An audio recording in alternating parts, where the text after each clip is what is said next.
This is the weekly lesson for study until the 18th of August 2024. Subject: Cancel culture. Pigeon racing. In the 1970s, before the internet came, pigeon racing was all the rage. It was fairly common to see both young and old men owning pigeon lofts. These were like large garden sheds specifically custom built to house racing pigeons. The culture of pigeon racing always piqued my curiosity because both my father and grandfather had their own lofts at the bottom of their gardens and were fee-paying members of the local pigeon racing club. Even the Queen was in on the act. She had her own pigeon loft and was racing her own pigeons until her death. Sadly, the new king withdrew his patronage from pigeon associations and charities shortly after he was crowned. People who breed and race pigeons are sometimes known as pigeon fanciers. Pigeon racing has recently fallen foul to cancel culture and is now considered barbaric. A number of news investigations have uncovered instances of pigeons being mistreated. My father used a method of racing which they called the widowhood method. Knowing that pigeons tended to mate for life, fanciers would take one and send it to a race.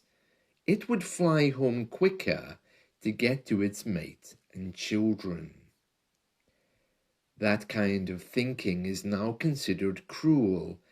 In recent years, cancel culture has taken the country by storm. If a public person steps out of line, publicly broadcasts an opinion unsuitable for the population at large, or even quietly shares a private view, then they could be removed from social media, events, movies, and if they have committed a crime, they could be fired. Their career could become null and void, literally overnight. This restriction no longer applies only to famous people, it also applies to sport as well.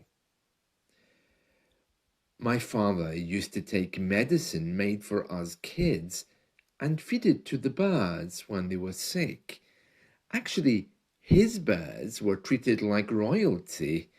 That was our view in the 1970s, that he was treating the birds well by using items made for humans to assist them. However, these days, there would be questions whether he was actually breaking the rules. In fact, today, that practice of sharing family medicine with birds might be considered animal cruelty or doping. Like most farmers, breeders, and animal lovers, these birds were my father's responsibility, yet he had a healthy detachment from them. I don't think they could be called pets. I remember seeing him drowning some of these birds, which were terminally ill. For their own good, he used to say. Putting animals out of their misery is always upsetting, but strangely okay when it comes to hunting and sporting. My grandmother was the same. She used to catch a chicken from the garden and simply twist its neck, remove its entrails, pluck the feathers out, and put it in the oven. It kind of reminds me of the words of my Arab friend. While I was living in Arabia, he used to say things like, That cow is very stupid. It eats too much. That means we eat that one fast. They were animals which served a purpose. The idea that they were pets was secondary to their primary use. A trip to the Pigeon clubhouse was serious business. Meetings, election of new members, presidents, vice presidents, and declarations of winners took place there. Our local clubhouse was a spit and sawdust kind of a place. It looked like a 1920s pub without the alcohol, or strangely, like a church hall without the trappings.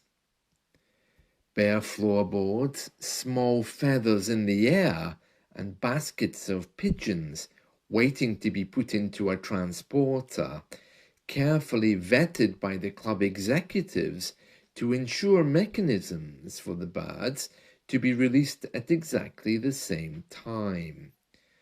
Women were strangely absent. This was a man's place, except for the purposes of cleaning, where women were required weekly, sweeping up the cigarette butts and feathers. Knowledge was freely shared in the clubhouse, and men of all ages would drop by to visit my father's loft and to learn his craft. If by chance you found a bird you didn't own, you could identify its owner by the number on its ring. Huge lists were published by a union, complete with ring number. The birds wore a ring with the number on their legs, country codes, owner numbers, and contact telephone numbers, and some people even knew country codes by heart.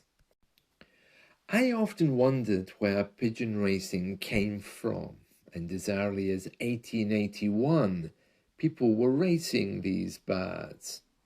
Their popularity peaked during the war, where they were used to carry messages to Allied troops, crossing borders with ease, and I'm sure that British people continuing to race them was some kind of homage being paid to their past service, led by the Queen, of course, setting an example with her own birds.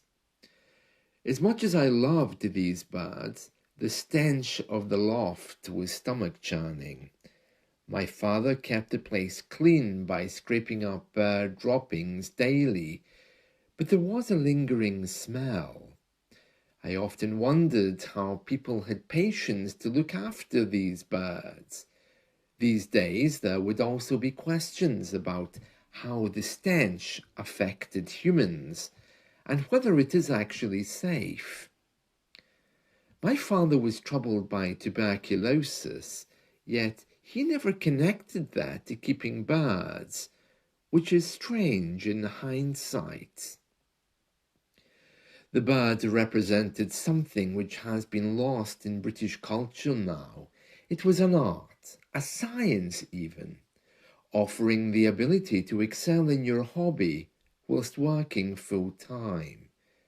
Participation in a club which offered interpersonal skills, as well as following a tradition of the past, as this craft was often passed down through the generations from father to son.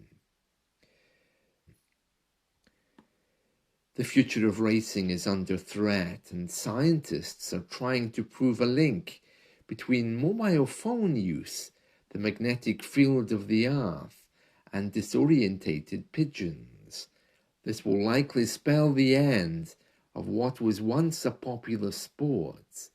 Yet these birds may still prove useful where the internet fails.